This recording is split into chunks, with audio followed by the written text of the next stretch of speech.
Hey everyone, so this is the last topic under microservices integration pattern, that is client side UI composition that we are going to see.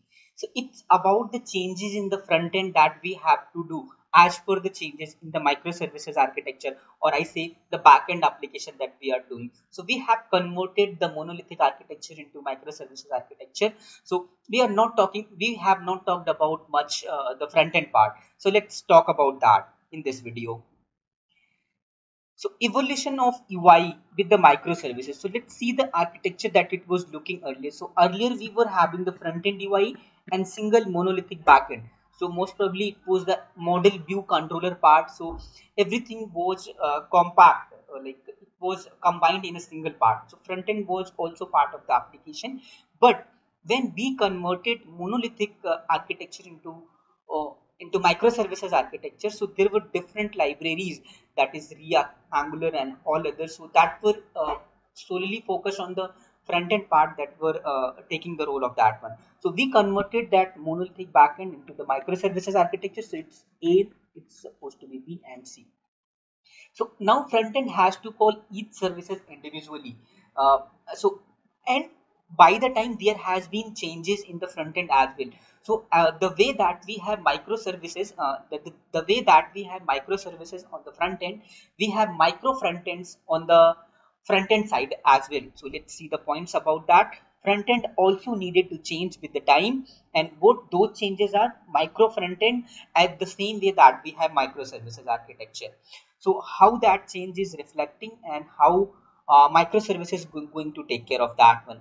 So we have single page application, and that single page application is divided into different pieces, different parts. Each part is has separate responsibility, the way the segregated responsibility that we have on back end.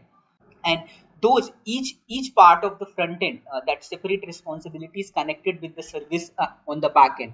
So it's service B and service C.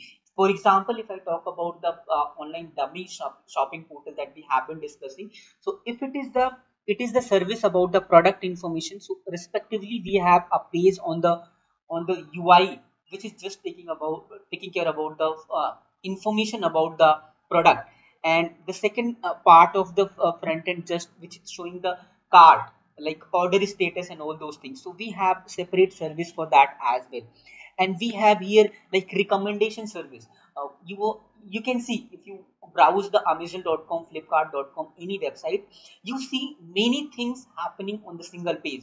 So that is so whatever data that we are seeing here has been written by the microservices from the back.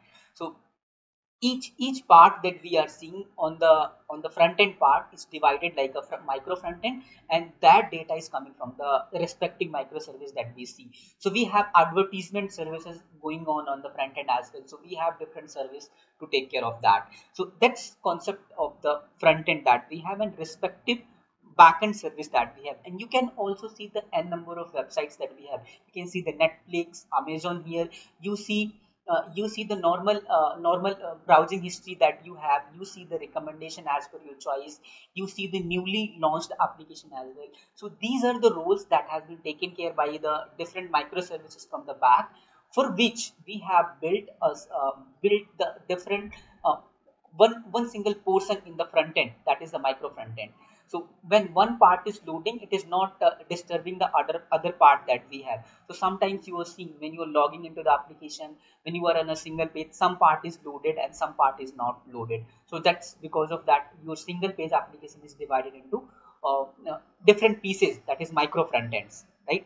So that's the role of the micro front end changes with the microservice. And these are the libraries, React, Angular, and apart from that we have, so there are n number of libraries that are being used to create the single page application and micro front end. Like what is next that we are going to cover. So this was the last topic about the integration patterns that we are talking about. So next video I'm just going to summarize all the integration pattern that we have seen so far. That's all about this video. I'm going to repeat the last line of the video, which is most obvious. If you found the content useful, please don't forget to like, share, subscribe the channel, and press the bell icon so that we get notification about every upload on the channel. I'll see you in the next video. Till then, take care, stay safe, bye bye.